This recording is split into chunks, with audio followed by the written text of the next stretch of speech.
My wife and I have a blessed life. I run a great law firm. We have 4 kids. But at the end of the day, we do this because we love this country very much. And we are very concerned about what's happening with this country right now.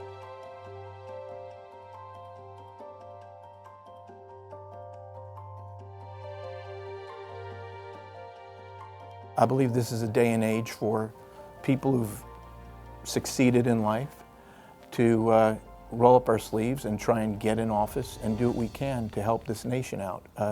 From, among others, what the damage has been done by the political class that seems to treat these political jobs as if they're careers. When you talk about the political damage, or the damage done by the political class, what do you mean? And what specific policies are you thinking about? Our people in California and nationally are being crushed financially, crushed. And it's being largely taken for granted. Mortgage payments and rent payments have gone through the roof. Every single utility payment, food payments, gas, of course. The cost of life is prohibitive. What's going on in the borders, it's a huge problem. No nation can support 7 million plus illegal immigrants and counting coming in, and I support legal immigration with an L, okay? So you began by saying that people in California are being crushed financially. Yeah.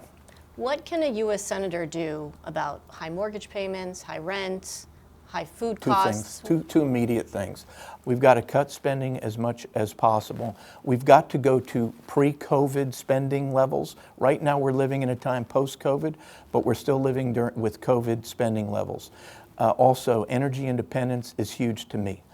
You bring down the price of a barrel of oil, and that brings down the price of just about everything across the board. And America was energy independent when Donald Trump was president. We should be energy independent again. I'm a big believer and supporter of drilling, fracking, coal mining, nuclear, as well as wind, solar, and water. Do you think that Mitch McConnell has been a good leader? Is there any daylight between you and him? Oh, yes. No, There's daylight between me and Mitch McConnell. Yeah. What is it that he's done? I mean, he doesn't want a government shutdown. You've said you're kind of pro-government shutdown if that's what it takes. Where do you differ from him? Because since we don't know you in the Senate, we do know his record in the Senate. First of all, I liked what Mitch McConnell did with respect to all of his involvement in getting conservative justices appointed to the U.S. Supreme Court. But I don't think he is tough enough on so many things. I think he's not tough enough on spending.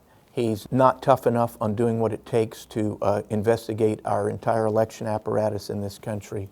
He's not tough enough on the border situation. What do you mean that you'd like to see an investigation of the entire election apparatus?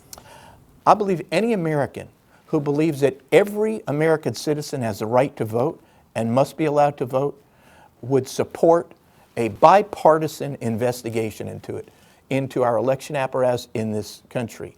And when I say something like that today as a Republican, I get attacked as some kind of election denier. It's ridiculous. You can't even talk about it.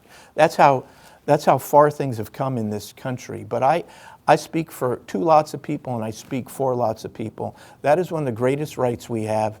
I want everybody to be able to have that right, but I don't want it abused. And I also support showing ID to vote. And if anybody thinks that there's something somehow wrong with that, I could discuss that for a while. You're a conservative Republican who will not say that you believe that the president who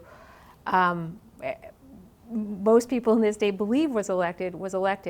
What's your pitch? In order to win this, you have to get Democrat or decline to state voters, a lot of whom, perhaps even a majority of whom, are more liberal than you.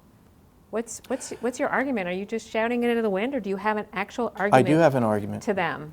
I am fighting for every what I call forgotten American. Let me tell you what a forgotten American is.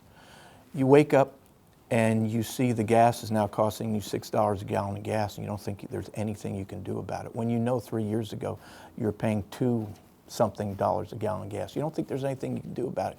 You're a forgotten American. When you're seeing your mortgage bills coming in now double what they were just a couple of years ago, you don't know how you're going to pay for it.